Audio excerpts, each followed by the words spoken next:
Welcome, I'm Vicki Garrett, Superintendent, Newcastle County Vo-Tech School District.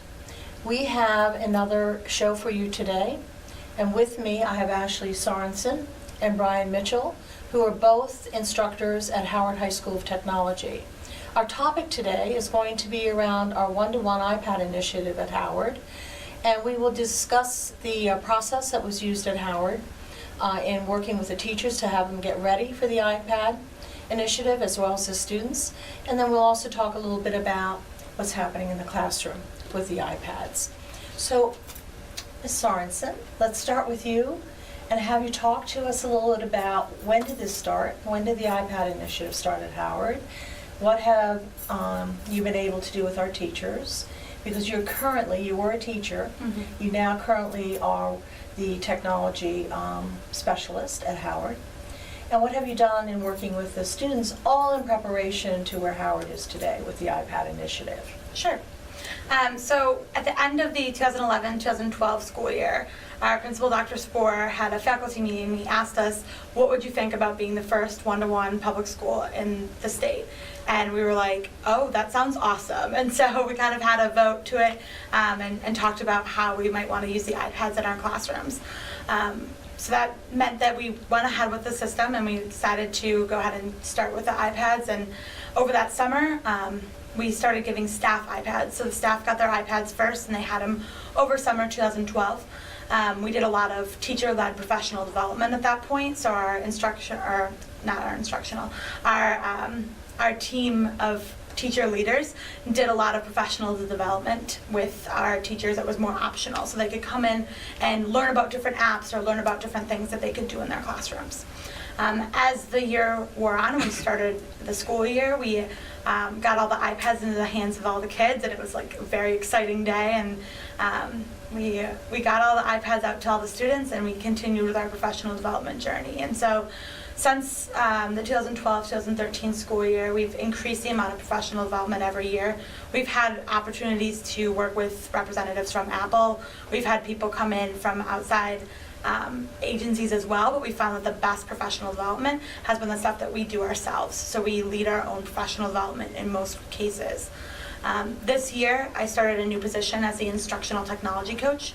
That means that I work exclusively with teachers on the iPads. So I'll work with teachers to do one-on-one trainings and creating lesson plans that include the iPad and using technology in their classrooms. I'll do small group workshops on different apps like Educreations or Schoology, and I will do whole group professional development during our professional development Mondays that we have. So I have a lot of different types of professional development that I offer and work with our teachers, but I try to do as many different things as possible. And so we've continued to add professional development opportunities and try new things, and our teachers have been able to learn new things as well as our students. Great, but what were two of the biggest challenges you had, and maybe what are two of the great successes you've had? Sure. A couple of the challenges that we've had, I would say the first biggest challenge was getting students to realize that it's a tool and not a toy. Students definitely know how to use the social media parts of an iPad. They know how to use FaceTime. They know how to use the camera, how to use Instagram. They know how to do all that already. So it was really teaching them how to use it for school and how to manage their own time and work with it themselves, so that they were able to actually learn the skills part of the iPad. Because the iPad does have a lot of fun things that it does, but it also has a lot of really powerful workflow tools that students did need to learn how to do. So I'd say that was the biggest challenge. Another challenge that we had was really in finding the time in order to do all these things. So our professional development, we had to figure out when we could do it, how we could do it. We do professional development throughout the school day, so I meet with teachers during their planning periods if they want to meet then, or I'll meet with them before or after school, and then again we do it during the professional development Mondays, so the timing was difficult at first. I would say things that are great successes are the things that are happening in our classrooms. I honestly think that there are so many lessons that happen now that could never have happened before. So for example, my students did a lab where they took video of themselves as they were doing the lab with their iPads. Then they took a time-lapse video and watched the growth of their materials over a week, and then turned that all into a video that they were able to then share with me as part of their lab grade. So they're able to do those things in science classes. They've done all sorts of amazing things in other classes as well. So I think that those are really important things that our students are being able to do. And I would also say that as they've gotten better and better at it, especially this year, I've noticed a major difference in the efficiency of student work. They're very good at doing what they need to do on the iPads now, and it's getting better and better. That's great. All right, great challenges and great successes. I'm going to hop over to Mr. Mitchell. And before I do that, because in case you mention this word, I want the viewing audience to know what Schoology is, in case you use that word. Mm-hmm. So Schoology is a learning management system that the school district has adopted. And a lot of teachers throughout the district are using Schoology.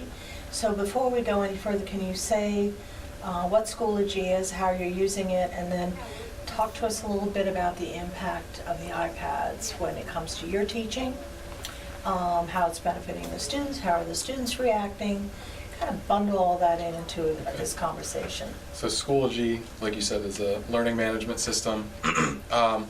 It's really nice because it's almost like a website where you can publish all your materials as a teacher, but it has kind of the added bonus of you can do quizzes and assignments where students can safely submit things to you, and it's not kind of out there on the internet for anyone to see. And so it's been great for me personally. I've kind of pushed all of my materials onto Schoology to the point that my classroom is almost paperless, and that the bonus of that too is that it allows the students to access any of the materials really at any time.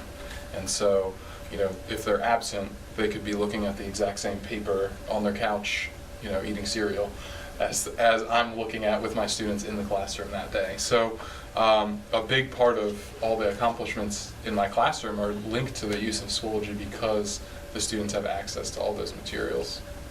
As far as how the technology has enhanced or influenced my instruction, it's completely changed everything. And I've only been teaching for, this is my 5th year overall and my 4th year in the district, so I've had the wonderful benefit of 3 of those years having iPads. But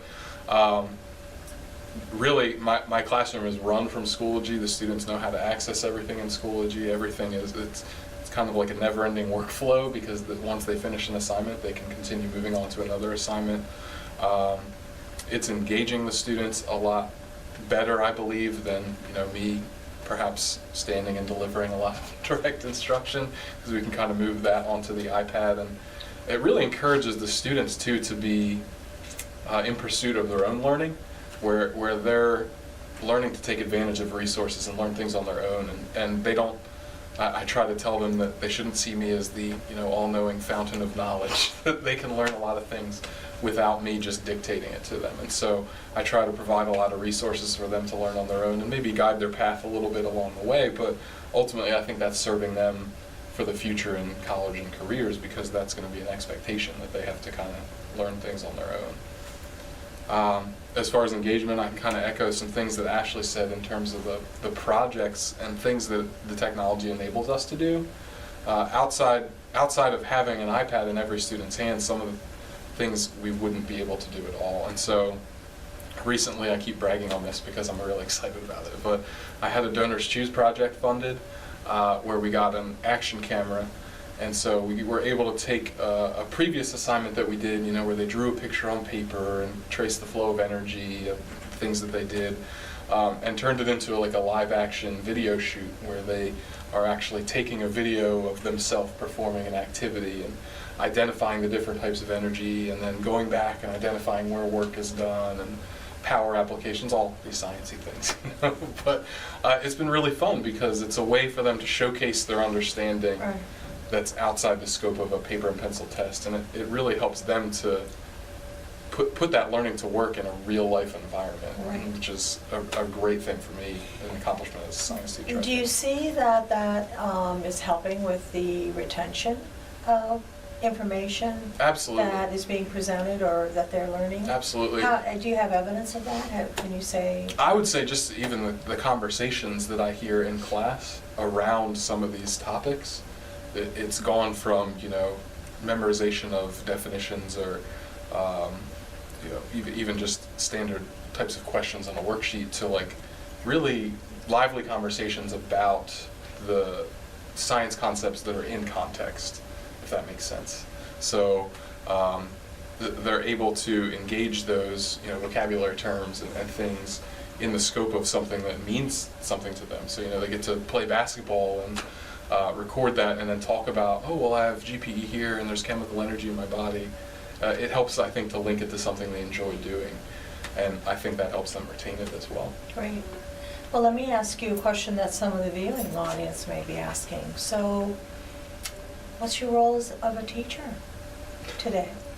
So, at one point, the teacher was the sage on the stage, presenting the material, and the students were sitting and they were taking notes and doing what they had to do. So, how are you seeing the shift? How are you feeling about it? What can you tell folks about what the shift is? I try to communicate this at like even open house and parent night, that I see myself in this role now as more of like a coach to help the students pursue that learning. And it's not that, I'm not ever going to talk in front of the class or anything like that, but and a lot of the material sometimes I'll record myself doing a 5 or 10 minute lecture, and that's one of the resources they have. So really the technology has enabled me to have more personal interactions with students instead of interacting with an entire class all at once.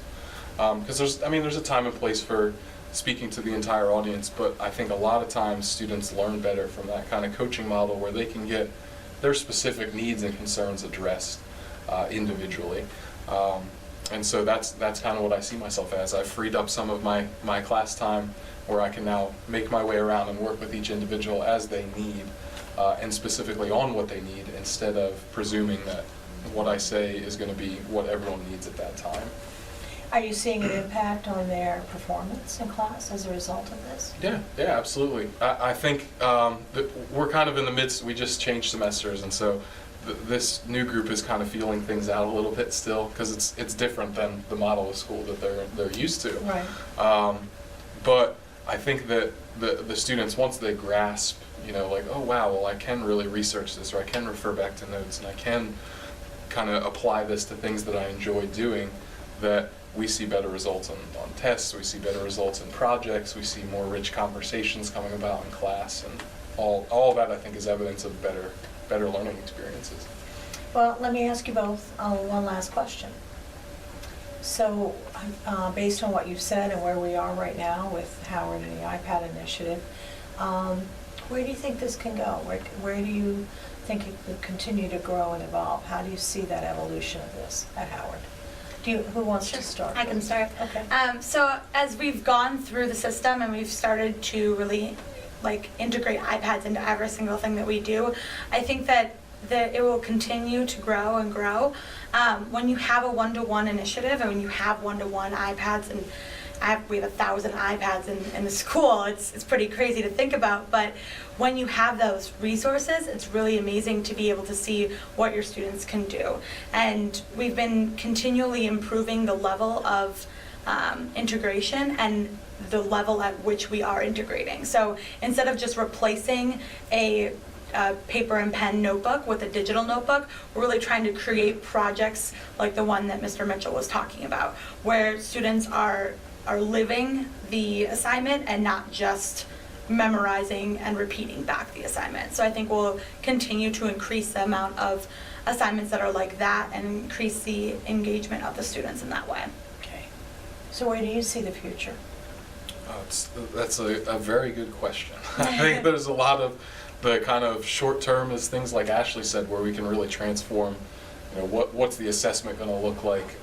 How are kids showcasing their learning? How are they even learning the material in the first place? But you could trace this model 10 years down the road, and who knows, you could have classrooms where students shuffle teachers within a 10-minute period kind of on their own time, seeing teachers that they need.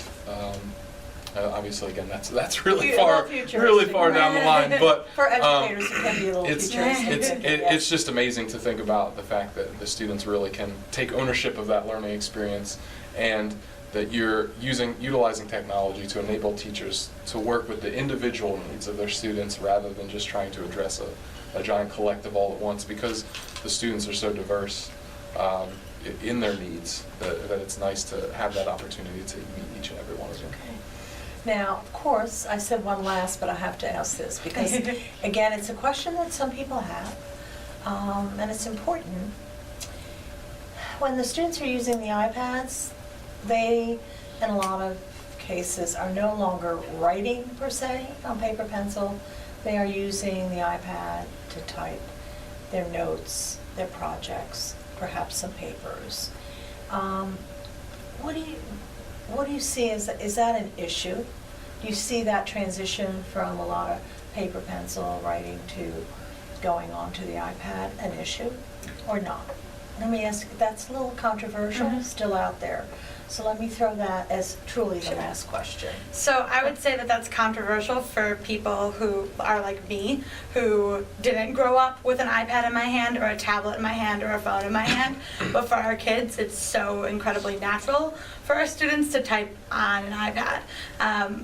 We have some iPads that had iPads that had cases with keyboards in them, and they resoundingly were like, no, we don't want those. We want the one that just has the regular iPad on it. They're so used to typing on a digital keyboard that it doesn't really seem to bother them at all. They'll type papers, like 6-page papers on their phones if we let them.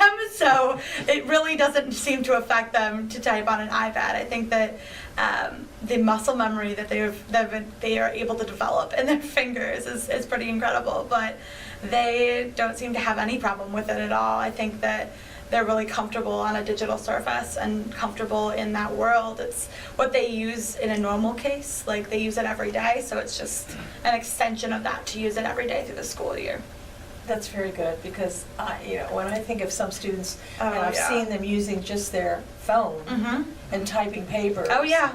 I think, I don't think I could do that. Yeah, So they the access world is Schoology. different for a Yeah. lot of our young people, no question. So, Mr. Mitchell, I'll let you respond to that too.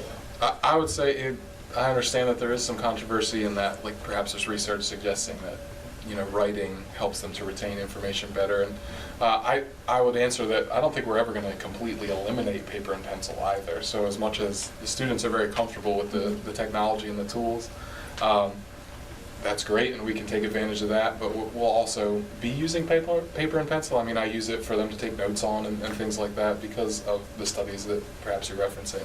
So I don't think that it's like a one or the other type of answer. I'm sure a lot of people viewing this will be pleased to hear that.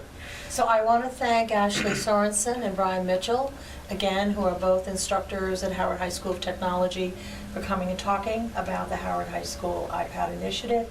And I encourage anyone who's interested to give Howard a call and visit. You'd be amazed at what you see in the classrooms with the students using the iPads and what our teachers are able to do with our students. So thank you for being with us today.